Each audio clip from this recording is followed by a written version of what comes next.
की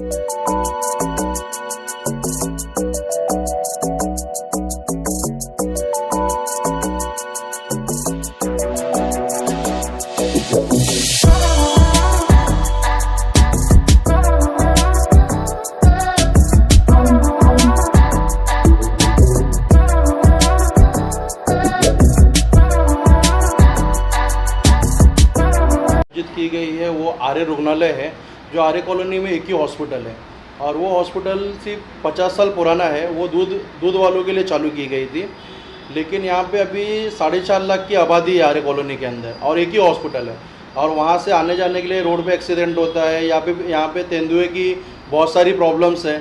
इसके लिए हम लोग ने यहाँ पे ये सब देखते हुए जो आर्य कॉलोनी में जो रुग्णालय है अभी प्रेजेंट टाइम पे वो 50 साल पुराना, जिसकी हालत ऐसी हुई है ना कि मतलब खाट जो वहाँ पे 18 से 20 खाट है, उसकी भी हालत टूटी फूटी हुई है एकदम से। और एक डॉक्टर आता है सुबह, वो जो 2 घंटे में चले जाता है वहाँ से। तो वो दूध वाले के लिए भी तो पूरे लोगों के लिए वो सुविधाएं नहीं मिलती है। और जब 4.5 लाख की आबादी अगर आर्य कॉलोनी में हुई है तो सुविधा सबको मिले, क्योंकि वहाँ से 6 से 7 किलोमीटर की दूरी पे ट्रॉमा हॉस्पिटल है, वहाँ जाने के लिए टाइम लगता है। गोविंद जी, इससे पहले भी आप लोगों ने कुछ आंदोलन वगैरह किया है 1 साल पहले, कुछ पॉइंट्स पे उन्होंने हामी भी भरी थी, क्या था ये पूरा मामला, जरा विस्तार से बताइएगा। हम लोगों ने 11 नवंबर 2021 को आंदोलन किए थे।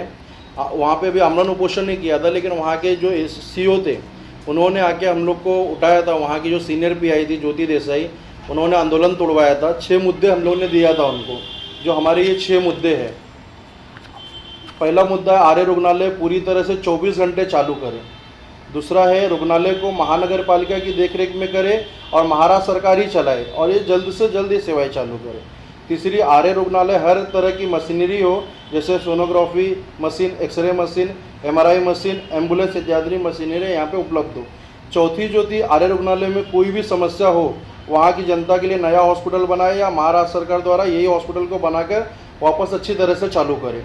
पांचवा मुद्दा था, आर्य रुग्णालय सिर्फ डेयरी वालों के लिए नहीं होनी चाहिए, यहाँ की जनता के लिए होना चाहिए, क्योंकि यहाँ की आबादी ज़्यादा है। और छठवां मुद्दा था हमारा, आर्य रुग्णालय सिर्फ महानगर पालिका या शासन के अंडर होना चाहिए, क्योंकि ये मतलब किसी ट्रस्ट को या किसी और को नहीं जाना चाहिए कि जो वहाँ की पब्लिक आदिवासी है उस तरह से लोगों से पैसे वसूले ना जाए। तो नायडू जी, आपसे जानना चाहूँगी, तो आपकी 6 मांग थी जो पहले आपने की थी, उसमें से कितनी मांगे आपकी पूरी हो गई? मांगे पूरी होने की तो दूर की बात रही, अभी तक तो उस पर कुछ एक्शन भी नहीं लिया गया है। ना वो हॉस्पिटल अभी तक चालू हुआ है, ना उसमें कुछ रिपेयरिंग हुई है। वो आधा 1 घंटे के लिए डिस्पेंसरी से भी कम वक्त के लिए शुरू होती है, फिर बंद हो जाती है और वहाँ पे कोई भी सुविधा नहीं है। हमें तो बस झूठा आश्वासन दे के हमारा उपोषण तुड़वाया गया था, लेकिन इस बार हम ऐसे झूठे आश्वासनों पे भरोसा नहीं करेंगे गवर्नमेंट की। तो अब क्या अगला स्टेप क्या होगा आपके मांगों?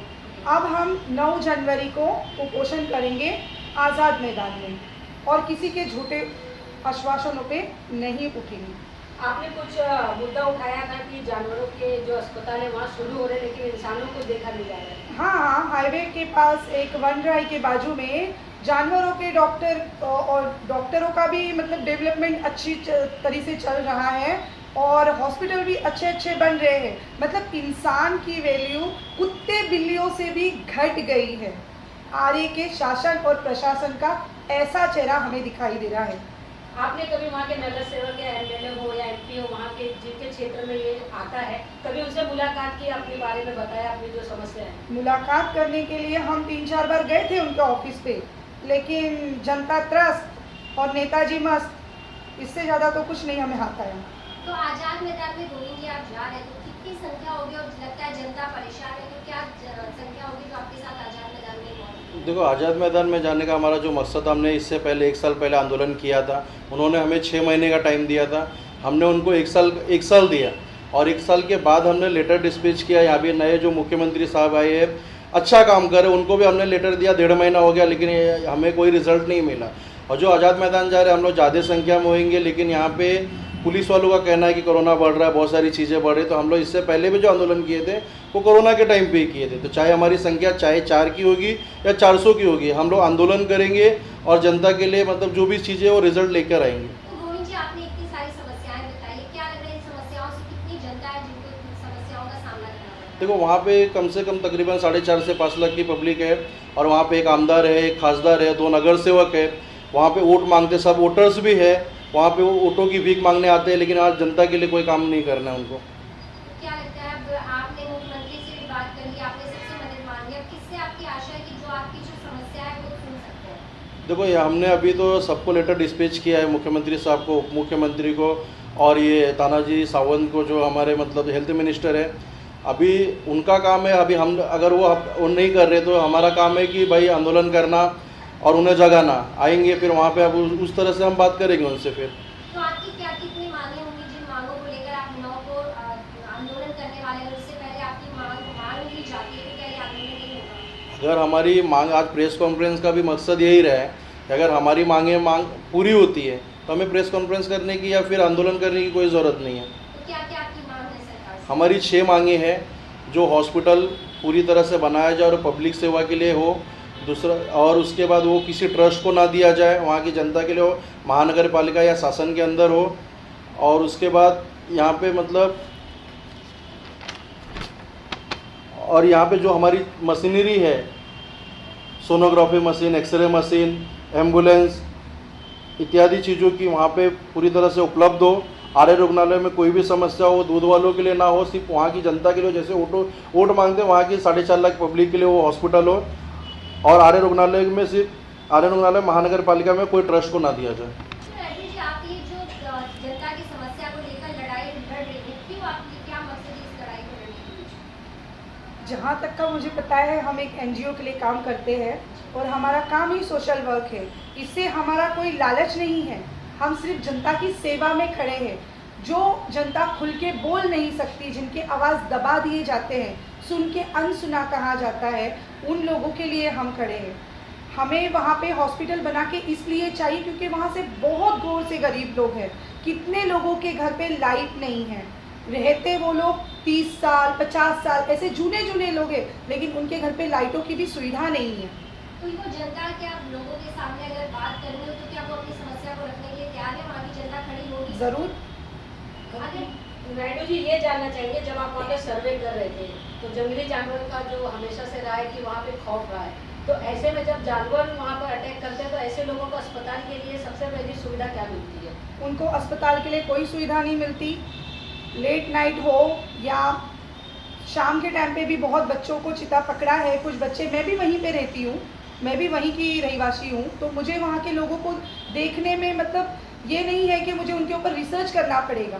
मैं वहाँ पे रह के अपनी आँखों से जो देखा है वही आँखों देखा हाल आपको बता रही हूँ। तो गोविंद जी, बहुत बार क्या होता है, जो समस्या होती है उसको लेकर नेताओं का कहना होता है हम करना चाहते हैं लेकिन इस वजह से नहीं हो पा रहा है, लेकिन अगर आपसे भी यही सवाल हो कि इस समस्या को कैसे दूर कर सकते हैं तो आपके पास जवाब? देखो, नेताजी के लोग के लिए कोई चीज़ें बड़ी बात नहीं होती, क्योंकि मुख्यमंत्री 2 दिन में चेंज हो जाते हैं और सरकार पलटी हो जाती है, तो जनता के लिए ही करते हो ना आप।